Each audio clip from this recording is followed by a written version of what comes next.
17 years. And my neighbor, who was, I mean, you could almost set your clock by when he'd leave for work every morning. He'd go out here to Micron. He'd come back from work at noon. He would leave at 12:45 back to work. I mean, this guy was just so one day he comes home from work. I'm in my garage doing something, or I'm shoveling walk. I don't know what it was, but he walks across the street because we were friends. He says, "Scott, I just don't know how you do it." I'm like, "Do what?" "I just don't know how you live your life that's so unscheduled and every day so different than the next." And I thought, wait a second, are you for real? Because I couldn't stand if every day was the same. The mundane drives me crazy. And so we started talking about it because we're close enough friends, and I'm like, dude, your lifestyle is, I would go insane if I had to leave it every, he goes, no, I gotta know when that paycheck's coming in. I know it's coming every other Friday.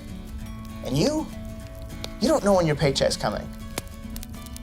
Okay, that's true, but my paycheck sometimes is gonna be bigger than 4 of your paychecks. You know, that's the whole point of being in business. Yeah. It's a different lifestyle. It's a different behavior altogether. There's, as I've managed groups of people over the years, there are those who are just happy to do what they do and settle. And I could never settle. I'm constantly going after the next thing and constantly trying to grow. But I love when I find those individuals who are thirsty for more, and I have the opportunity to put them in a position to go after what they're looking for. Yeah. I love that. That's, in my professional career, that's one of the things that I've enjoyed the most about leadership, is just being able to provide opportunities for those people that are thirsty for more. That's great. But there are people that are just content with what they Totally. do. But it's not me. I can't wrap my head around it, and I know they can't wrap their head around me. Exactly. But I can't. My wife's a content person. She's happy for status quo and the same thing every day. We're complete opposites in that regard, because I'm just always itching for what's next. It was around this time that I was reading a book that really helped me think deeply about what makes me tick, what are my core values, and came up with the core values you'll see on this whiteboard over here. That freedom and independence piece is first for a reason. It's not just because it spells the word forward. It is so core to me. I've got to have freedom and I've got to have independence. And the way this neighbor of mine lived his lifestyle, it was like so beholden to the man. Yeah. So beholden to whoever was telling him when to show up and when to leave and when he could leave. For me, total foreign to me. This is my freedom. This is me going for what I can try and build into my own freedom. Because I want that freedom. I want the time freedom. I want the financial freedom. I want the family freedom. I want to be able to go and, for me, I grew up going into the mountains with my parents. I mean, that's what we did. We didn't have technology around us. It was the 80s, and grew up going into the mountains and just camping, just fishing, throwing rocks in the streams. And I don't feel like I do enough of that with my own kids. And it could be because I feel like I'm constantly scrambling just to, make it. So your idea is to monetize something that allows you to be in the outdoors? Absolutely. Yeah, I'd love to, jump in an RV and travel the country and just go do this and monetize it. Outdoor branded in and of itself is a much more grandiose vision of something bigger that bridges the gap between the consumer and the outdoor brand. And it really is a community for all. It really is a promotion of all outdoor brands. Mm-hmm. That's my goal, is to promote outdoors. I want to have on the back end of it the generosity of giving back to people who struggle to get in the outdoors, the disadvantaged. I love the veterans. I want to give back to the veterans. I want to give back to the youth and women and try and get youth in the outdoors. Yeah. And I know you do. Yeah. You do some of that, and we'll talk about that. But tell me a little bit about your childhood, how you grew up. It was very different than yours. I had a disdain for the outdoors. I think it was probably a combination of two things. One, I'm not over yet. I'm kind of a clean freak. And the outdoors is just not that. And so I've learned to embrace more the outdoor feel in that respect. But I think the biggest thing for me is I didn't understand that how much fun you could have in the outdoors, because I was so turned off by the negatives, by sleeping so cold at night, and then waking up and like, why am I here again? Why do people do this on purpose? Why do they actually wake up with a smile, like they loved last night's sleep? And it didn't occur to me that it had to do with the gear. Back in the day, it was probably the JCPenney catalog that my parents got our camping gear out of. And the only reason we got camping gear is because I was involved in Scouts, as were my older brothers. And I had these hand-me-down sleeping bags, which, back to the clean freak nature of me, kind of grossed me out. Because I would think, man, when do these get washed? How about never? Never. Yeah. Right? But the bigger thing to me was I'd go to sleep, or I'd try to go to sleep, and just so uncomfortable. And then my extremities, I was a skinny kid, so my feet were cold, and I just couldn't figure out how to warm them up. There's so many techniques nowadays. You could, take a water bottle, warm water bottle into your bag. If I had simply known a few techniques about how to, A, get the right gear, and B, how to use that gear properly, I would have had a much better experience in the outdoors. Yeah. And because I've now discovered that as an adult, I love the outdoors. It's not just a physical healing for me, it's mental. It's a twofer, as I call it. I just love the outdoors now as a result of having the right gear. I took my kids sledding. We had this big snow up in the Ogden area this weekend, and I took my kids sledding. And I'm at the age where if I'm cold, I'm not comfortable at all. And so I overdressed so that I would just stay warm. And that meant I could stay out with my kids longer. And I got teenagers who just took a hoodie and they were just drenched clear through and out there. And at that age, maybe the brain cells aren't fully developed yet, and they're okay with that. But yeah, I totally get it. The comfort is everything, and that's how we get people in the outdoors. And I think that's a big barrier that people maybe have for getting into the outdoors, is they just don't want to be out there and be uncomfortable and miserable. And how can I enjoy it if I'm miserable type of thing. It was that childhood experience that has totally affected how we do things at Teton. I don't want anybody to have the experiences that I had in the outdoors, in Scouts. I want them to wake up in the morning having truly slept, and then talking about last night's campfire, and how fun it was, around the campfire, and the stories that they would tell and the experiences they would share, or have them talk about what they're going to do, on the day hike or whatever, the hunting trip that they're going on. Who caught the biggest fish? Who caught the biggest fish? All about experiences. Because if they're talking about gear, it's probably not a good sign that the gear performed very well. Yeah. So we're all about experiences at Teton and help producing the kind of gear that would help you have a good experience in the outdoors. And if I'd have simply known that, or if my parents had simply known that, or frankly, even if my scout leaders had kind of given better direction, and maybe I wasn't vocal enough, maybe I just suffered quietly. I think every kid probably has similar experiences growing up. Yeah. I think maybe kids are a little bit more resilient than we are as adults. But I remember some miserable times being out there and just being like, you know what, if I could drive, I would be getting in the car and getting out of here, because it just wasn't fun when you're not comfortable like that. So I get it. Prior to Teton, so that's I want to get back to starting Teton, how that kind of came to be. But what did you do prior to Teton? What was your life kind of like? I had decided that I was going to go to medical school. So I was a biology student at Utah State up in Logan. Wow. I was one semester away from graduating when I got a summer job. I was down here in Utah County, working for a guy in Alpine who was finishing his upper 3 floor. He lived in the basement, and the upper 3 floors were mostly finished, but he was just doing some detailed work, and he was his own general contractor. And we just hit it off, and I saw his lifestyle. I saw the freedom that he had, saw the money that he was making. He was importing auto body parts from Taiwan and just making bank. And one day he came upstairs and he says, Scott, I got a dilemma. I want you to help me. I want to talk through this dilemma with you. I said, okay, Gary, what's up? Thinking, I didn't know what, 40-year-old dude would think of a 20-year-old answer, right? I was in my early 20s.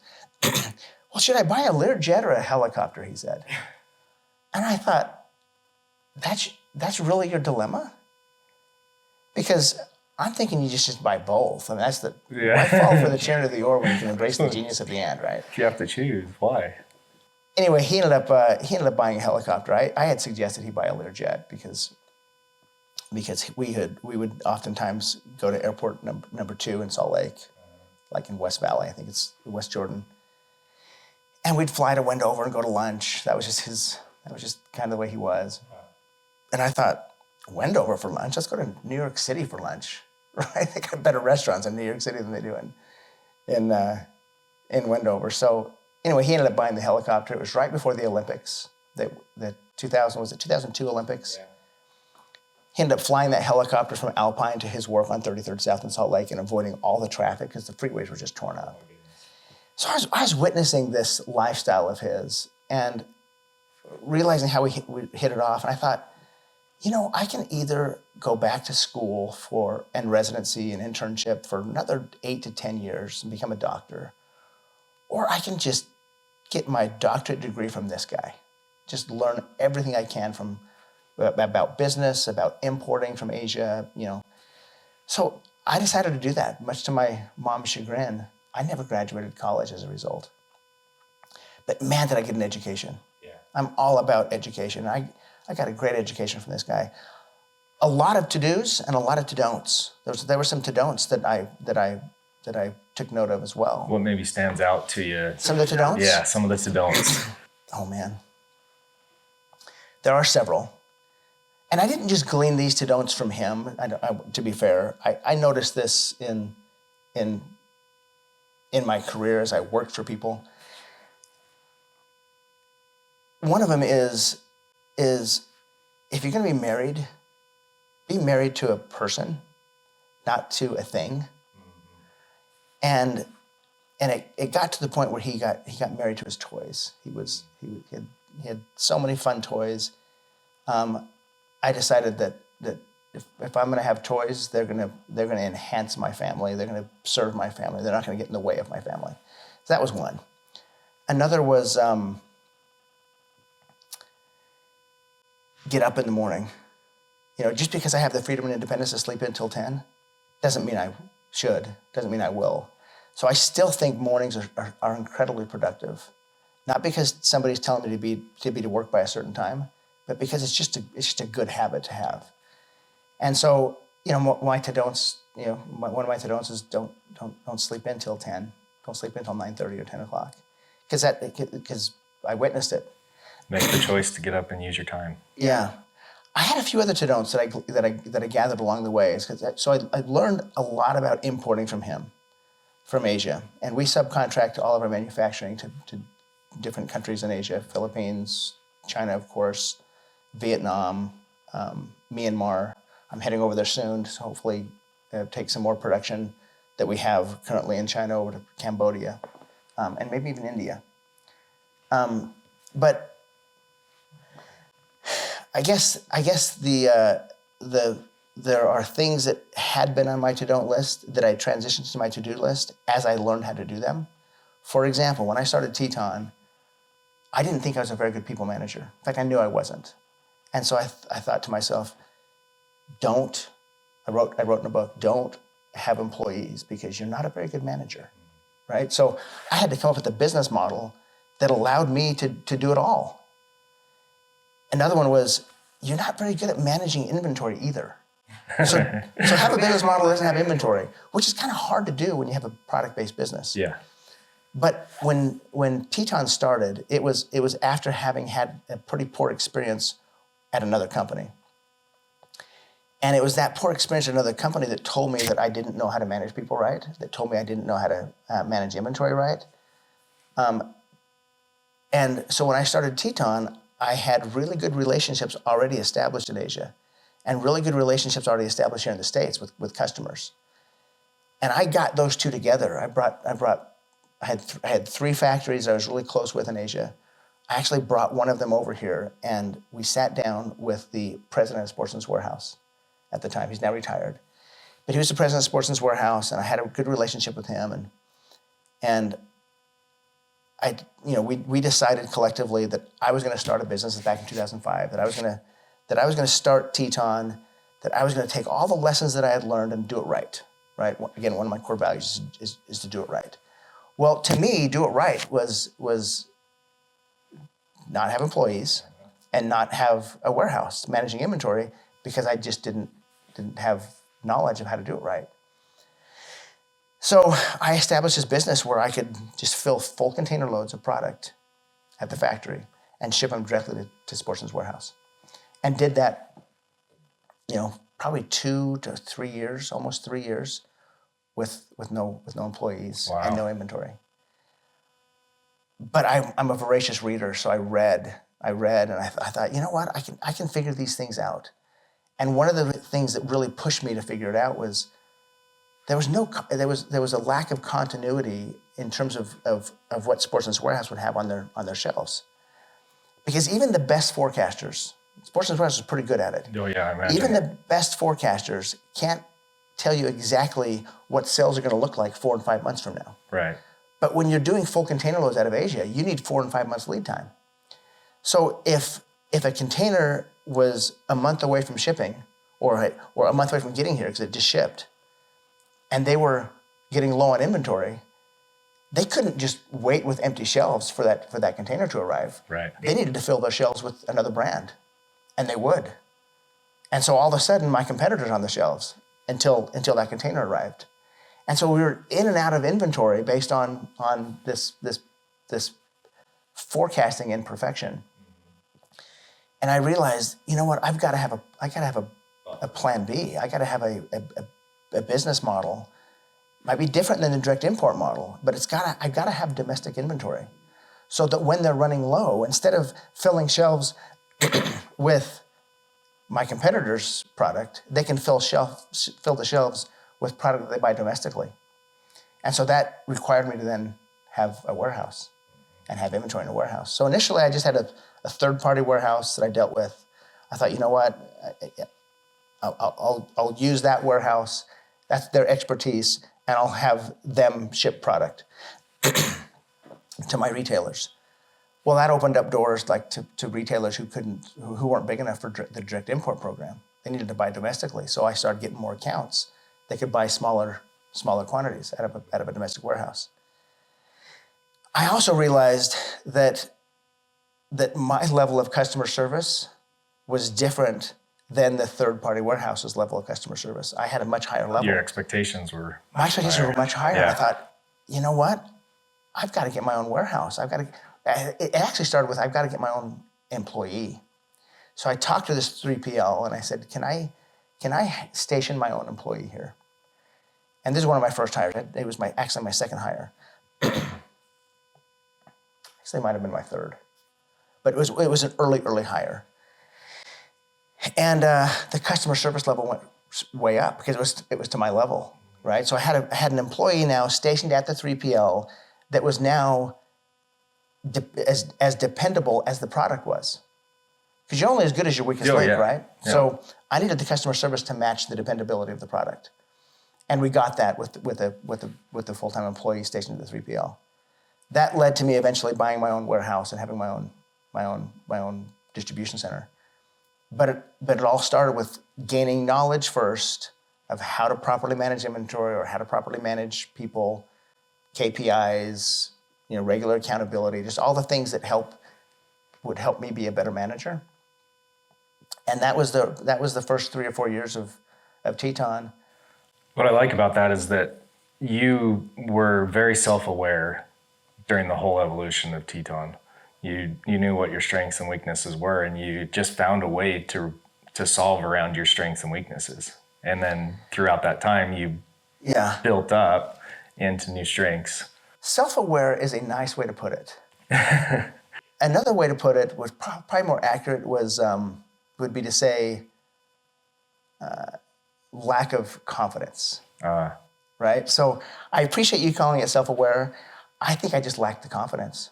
I needed time to gain some confidence, and I needed to surround myself with people who trusted me, because I didn't really trust myself so much. Yeah. That's why this factory experience and Sportsman's Warehouse experience was so good for me, because they both had way more confidence in me than I had it myself. So in hindsight, it looks like it was self-awareness, but at the time, I remember specifically thinking, I don't have the confidence to start a business unless I have really surrounded myself with people who can hold my hand along the way. And to have a vendor and a customer who would hold my hand in business was pretty special, pretty unique. That's awesome. One thing as I've been reading about you and hearing some of the things that you've talked about, all of this experience has shaped into the value system that you have. Tell me a little bit about your value system. I mean, obviously it grows over time. I think probably values change, or at least change in their level of importance in your life. But where you're at today, what is your value, your belief system, and where does some of that stem from? It's a good question. My belief when it comes to those sort of things is that they are already there. They're just either undiscovered or unarticulated. And so I went through a discovery process, really, of what are the things that matter to me. And when it came to like gear, and specifically the interaction that I have with the customer, whether it be the retail customer or the end user, we'll lump them all together into this customer interaction. I wanted it to be comfortable, I wanted it to be dependable, and I wanted it to be easy. Right? So those three things went into every piece of gear that we produced. Everything we designed, everything we produced had to be comfortable, had to be dependable, had to be easy. And you might say, well, what does easy mean? Well, easy to set up, easy on the wallet, meaning priced right. Yeah. Just every touch point with easy customer service. If you had an issue, maybe you bought the wrong size, and you needed to return it for a bigger size. It just happens. Yeah. I wanted even that experience to be easy. So comfortable, dependable, easy are our three uniques that affects everything we do in business. Then I read a book. I read a book called Delivering Happiness. A guy named Tony Hsieh wrote it. And he wasn't the founder of Zappos, but he was an early investor in Zappos, and ended up being the CEO of Zappos. Zappos, after 10 years, got acquired by Amazon for $1 billion. So he grew this thing to a $1 billion company. But along the way, he himself had discovered that what he wanted Zappos to be, it was a shoe company. What he wanted Zappos to be was a happiness experience for everybody along the way. So that's why he said, we're not delivering shoes, we're delivering happiness. It just happens to be in the form of a shoe. So I wrote this book called Delivering Happiness. It really affected me. It opened my eyes to really the need to articulate what matters to me. The core, what at my core, what is really important to me. And that led to the discovery of these core values. It was probably a 2-year process, honestly, Dan. I would ride my bike. I'd love to road bike.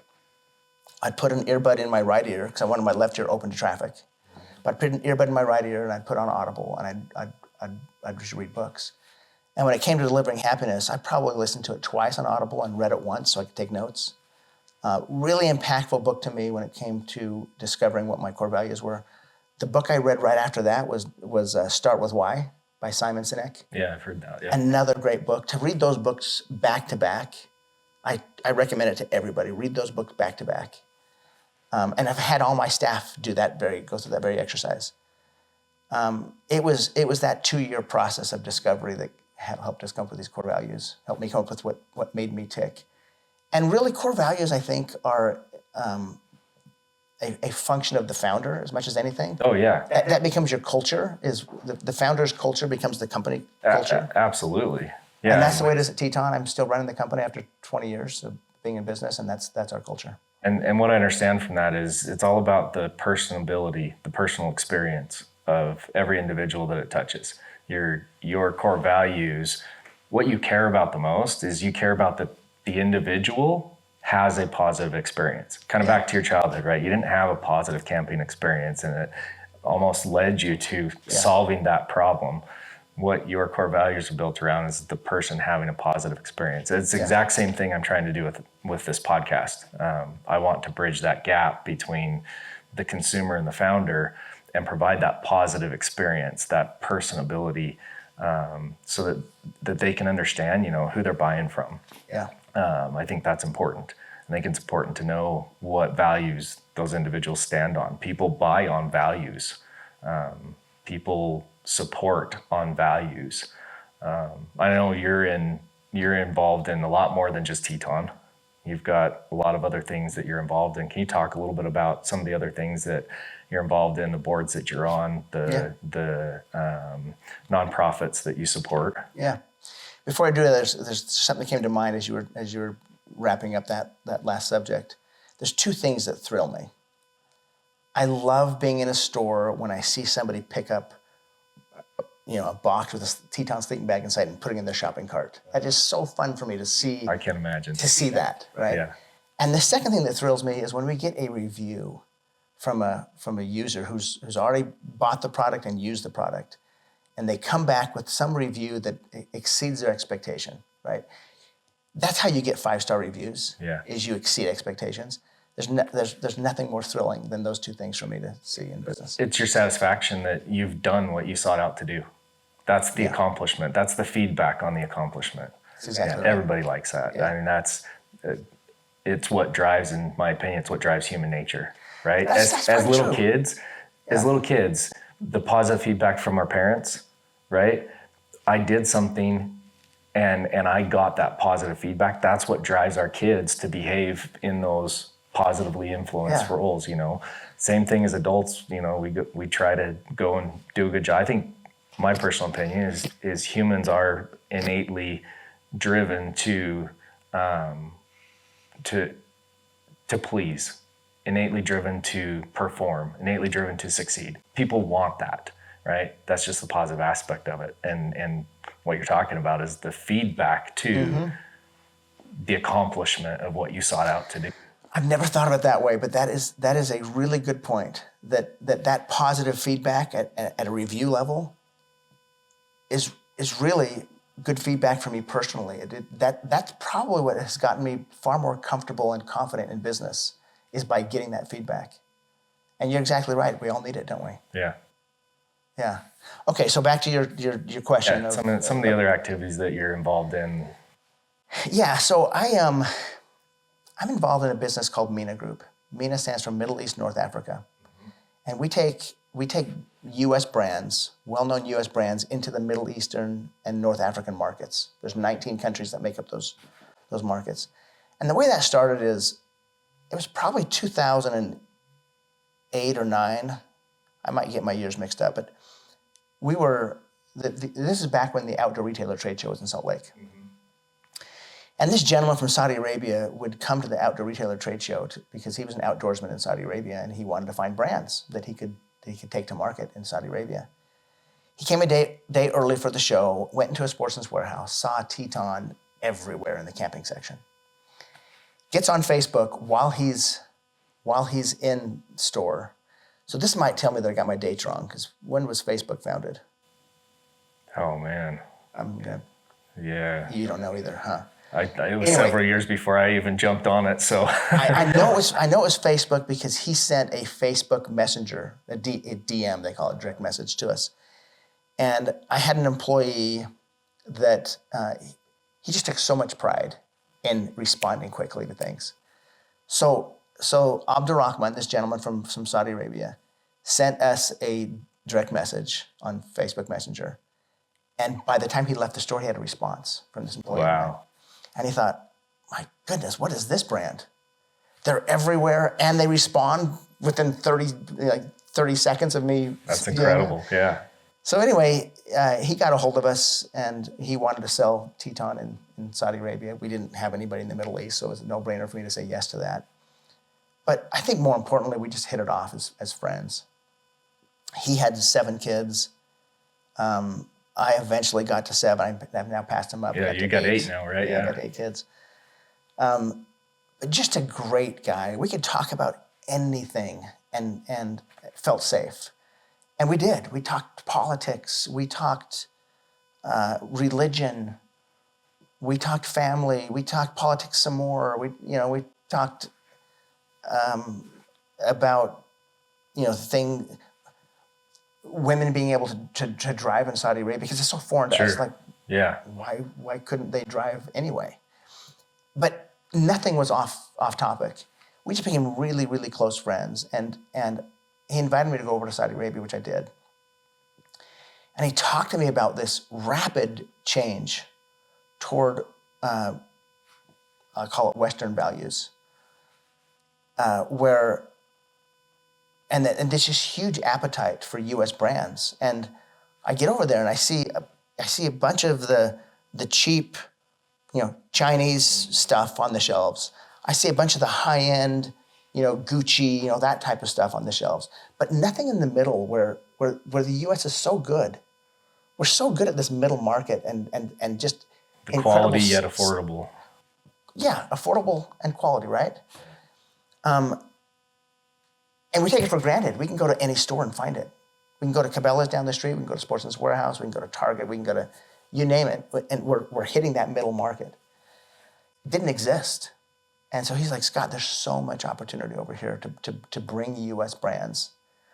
And so it took a couple years of us talking about what the business model might look like and what responsibilities, would need to be covered. But in about 2020, right before the pandemic, we launched the business. It wasn't good timing from a pandemic standpoint, but it's been a fun business. And so I'm involved in that with him. He's a partner in MENA Group. Governor Herbert retired from being governor, and he's involved in that business as well. So he's a partner in that business. I have a close friend, you know him well. Bruce Roberts is his name, and we used to work out at CrossFit together. He had served several tours in Afghanistan. Yeah. And he had a interpreter. His name was Hamid Nazimzoy, I want to say. I think I met him. I think I met him at one of the August mission at one of their galas. I think he was there. Was he at the gala several years ago? He might have been. I think he was. He might have been. Just a great guy. But he'd been so helpful to the United States that he became a wanted man by the Taliban. Uh-huh. So the U.S. government got him out of Afghanistan, and Bruce brought him here to Utah. And I remember him saying one day, "Hey, anybody got some work, for an Afghan refugee? Speaks really good English. Obviously, he'd been an interpreter." So I said, "Bruce, I could always use some help in the warehouse if he's open for that." So for about a year, I employed him at my warehouse in Salt Lake. Then fast forward to August of 2021, when we left as a country. We left Afghanistan. After 20 years being there, we left Afghanistan in the most horrible of ways. Lost 13 servicemen over there, and basically turned our backs on a lot of people we'd made promises to. And a lot of people who'd served the United States, served the United States servicemen and women, and had served our interests and really given up their own personal security in such extreme ways in a country where, you die for those things. People who had literally dedicated their literal lives to. Because they believed us. They believed people like Bruce Roberts. They believed the values. When he promised him that you help us, we got your back. Yeah. And then it turned out we didn't have their back. And it was so frustrating. So I was building a house, and I wanted to, I really liked the CrossFit idea of a different workout every day. And so I called Bruce up and said, "Hey, Bruce, would you meet me over at my house and help me just to make sure I've got this gym properly designed." I had a basement gym. So he brings his motorcycle over, and it was the day after we had pulled out of Afghanistan. he's getting back on his motorcycle to leave. We were catching up, and we were just right up front here. And I said, "So Bruce, tell me how you're feeling about what just happened." And the floodgates opened. I mean, he just like, "I'm so distraught over this." I'm like, "I bet you are. What about Hamid? What about Hamid's family? How's he feeling about this?" And he's like, "His family is targeted now. Hamid got out, but his family is still there." And so we just started talking about is there something we could do to better that situation? And that was the idea of August Mission. You can now know where the word August origins of August. August Yeah. Mission. Yeah. And it was a mission, and Bruce has been really, really good at working in austere environments. He's used to it. They've done incredible things. Yeah, in Afghanistan and now Ukraine. Now Ukraine. War zones aren't scary to them. Nope. And so August Mission is tremendous work in austere environments. And they've helped thousands of people through their service. Yeah. It's incredible what they do. Yeah. And that's the first time I met you, was At an event? At an event for August Yeah. Mission, and getting, because I speak Ukrainian, being able to come and interpret for the governor of a region over there that Bruce has worked really close with. Yeah. Yeah, I was in a position where I could be the first funder of August Mission. They've since got other funding, but just to get it started was all part of that initial conversation back in August of 21. Yeah, incredible. I know you kind of moving on the same topic, but a little bit into back here and what you do with the youth. I know that you've partnered with some organizations on promoting youth in the outdoors. Tell me a little bit about that effort. Okay, another good question. So one of the things that I've learned as I've learned to manage people is that I hire people that are really, really, really good in their space. They could run circles around me in their space. Yeah. And when it comes to marketing, when it comes to brand, I've done that. Well, I've done it in finance, done it in sales. So our marketing guy, Jeremy McLaren is his name, has really embraced this idea of getting involved, helping youth get involved in the outdoors early and obviously comfortably. That's what we bring to the table. Yeah. We want them to have really good experiences. We want them to have experiences like Jeremy had as a kid, because Jeremy had good experiences in the outdoors as a kid. I had bad experience, but either way, coming together with our shared experiences, we want to make sure that these kids have good experiences in the outdoors. And so, they're the future leaders, right? They're the future leaders who make outdoor policy.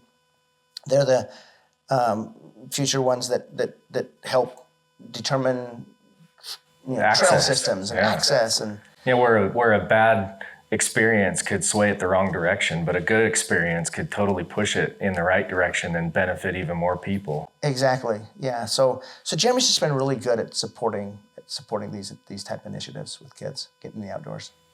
And what organizations do you work with? Any specific ones that you want to talk about, or? Yeah, he would know better than me.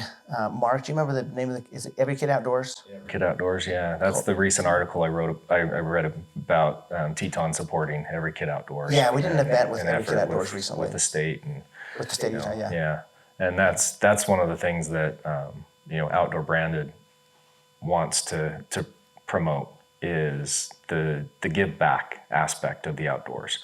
Because I think as a consumer of the outdoors, as someone who spends time in the outdoors, hunting and fishing and camping, I feel like the outdoors, what God has created here, gives us so much personally, so much to our souls, so much to our families. The memories I have as a kid, the memories I'm making with my kids.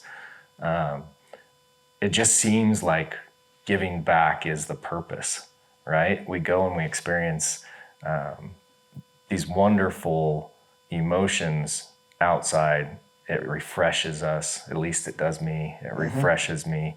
I can go and I can hike all day long and hunt and feel like I was out in a massive windstorm and snow blizzard and hunting for elk and just wearing myself out, chasing elk and came home unsuccessfully, but I was refreshed. And a concept that, that how can you go wear yourself out and feel refreshed, Yeah. And I feel like that is what the outdoors gives to us. And so giving back to the communities is really where, Yeah. we want to go. I'm glad you mentioned it. It's a natural drug. It is. Absolutely. And so many kids nowadays are either addicted to a screen, stuck on a screen, which is a drug in the wrong direction. Yeah. The outdoors isn't just for physical health, it's for mental health. Yeah. And I really believe that kids that participate in the outdoors are just mentally more healthy than they otherwise would be if they didn't get involved in the outdoors. It's a natural drug that is so good for us. I know at Teton, you guys generously give product to help facilitate that. We do. Is that how we reconnected? Is through the Everyday Outdoors program? Is that how you? No. You had been talking about your childhood. I read an article on LinkedIn that you had talked about your childhood experience and how it shaped building Teton, and with Outdoor Branded and the goal to tell founder stories. Right? Outdoor Branded is all about finding founders of outdoor brands and telling the founder story. Okay. I read that and I was like, well, there's a founding story. There's a story people want to hear. And I know him. Yeah, and I know him, and so I reached out and connected with you on LinkedIn through that. Okay. And it's been a couple articles since that you've posted on LinkedIn about Every Kid Outdoors. Good. Okay. So very admirable. I mean, that's your purpose, my purpose are very, very much aligned, and that's back to the values, right? Yeah. That you embody Well, good. I'm glad to do this. This is great. Yeah. On your products, is there anything that you want to talk about that you're working on? Like, I mean, I'm a manufacturing engineer. Making products is something that I get really excited about. Is there anything that you're working on right now for new product releases that you want to talk about? Yeah. I'll talk about something we've worked on for it really is roughly a 2-year from ideation to launch. It's about a 2-year process. So we have an outdoor adventure line that's launching here in the spring of 25 that has been really well received at trade shows and by our retailers that are going to put it on their shelves. So you'll see an outdoor travel adventure line. Very cool. Very soon from us. And you'll see it. You'll see it on various retailers. You'll see it on Amazon. It's some fun stuff, and I've used it, and it's good. It's good quality. Our designers did really good on this. So you got all these outdoor products, and you've got 8 kids. What does your family like to do? Yeah, we have so many personalities. I understand. I got 6 kids, so I get. You get it? I get it. Yeah, they're all different too. We're pretty tight, and we're pretty spontaneous.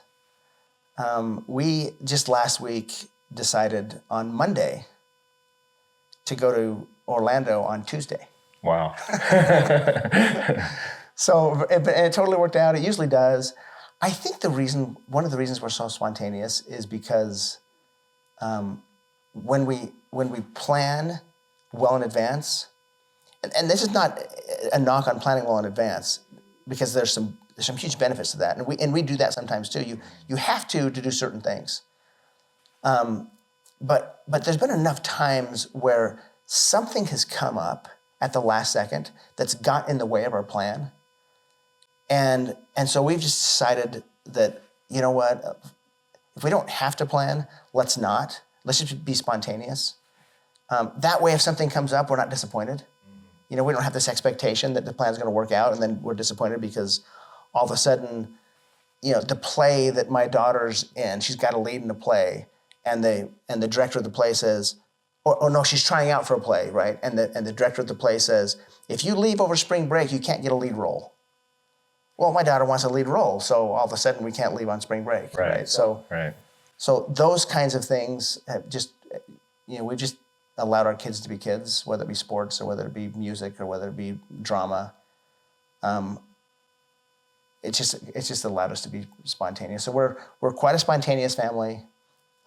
We do like to get outdoors together, not necessarily overnight. I don't have a lot of. My wife doesn't like to sleep overnight. I'll take the boys sometimes, But we're always outdoors in one way or another, either swimming or, biking. Well, I imagine the spontaneity too is it brings more genuine experiences.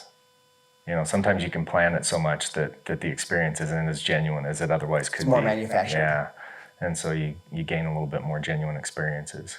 So with 8 kids, I have to ask, is dad jokes a thing in your home? Dad roasting. Dad roasting? Yeah. What's the best dad roast one of your kids has given you? Oh, gosh, we have it on video. I guess I just have certain things certain mantras that I say, and so my kids pick them up. They butcher the mantras. I used one in this podcast, by the way. Did you? Don't fall for the tyranny of the or when you can embrace the genius of the and. That's from a book, I think, called Good to Great. I love that quote. I will frequently say actions have consequences and try to explain that if you want to control the consequence, you really have to control the action. Because once you take the act, whatever the act is, you lose control of the consequence. Yeah. So control the act. So I get roasted for that all the time. There's a handful of things. My kids can roast me. I'm a pretty decent sport with it. My kids love dad jokes in our home, and I got to tell you one. Let's see if it's funny to you. My son said this the other day. So they tell the dad jokes. All of us tell dad jokes, except my wife. She just rolls her eyes. But the rest of us all tell dad jokes. So I've done a good job teaching my kids how to be good dad joke tellers. But my 15-year-old, he's got a pretty good sense of humor. And we had some people that were sick, and we were talking about getting some cold medicine. And he's like, I don't like cold medicine. Pause. I prefer it at room temperature. Yeah. I was like, I'm telling that on the podcast. Yeah, there you go. So there's a shout out to my son. I thought that was pretty good. I don't like cold medicine. Which son is he? What number is he? He's so I have 6 kids. He's my 3rd. I have 2 daughters, a son, a daughter, a son, a daughter. Okay. I found that my older ones are a little more serious. My middle ones are the more funny joke teller type. There's so many different personalities, and I'm convinced they come with most of them. Yeah. They come to the earth with most of them. And we have stewardship and the ability to nudge a little bit, but, you try maybe more responsibility to foster than shape as much. I mean, there's some amount of shaping there. I want my kids to have good values. I want them, and I think you can learn some of those things, but personality-wise, it's maybe more responsibility to recognize and foster what God gave them. I want my kids to have good friends, and so I'll put them in environments where they can hopefully have good friends with different organizations we get involved in, different schools we get involved in. But yeah, it's been a whole lot of fun and a whole lot of work, and I now have 3 grandkids. Oh, congratulations! Which is That's awesome. just a whole lot of fun and no work. Oh yeah. I look forward to that. I hope my kids give me a lot of grandkids. We love having kids in our home. I mean, for me, that's my purpose in life, right? And I'm sure you feel the same. That's your pride and joy. We built this home for that very reason. Yeah. My kids are going to start. I'm losing one here soon to go on a mission. He might get a call today, in fact. Oh. But this home is as much for the grandkids as it is my kids. Yeah, that's great. Well, Scott, I really appreciate your time. Yeah. I appreciate you allowing me to come and take up some of your time. I know it's very valuable to you, but I think it's also really valuable to our listeners to get to know who Scott Holmes is, founder of Teton Gear, and the incredible products that you make, why you make them, right? Your purpose, what you believe in, I think is very respectable. And I appreciate you sharing that story with us and opening up your home so we can come and get to know you more. Yeah, thanks for the opportunity. Thank you.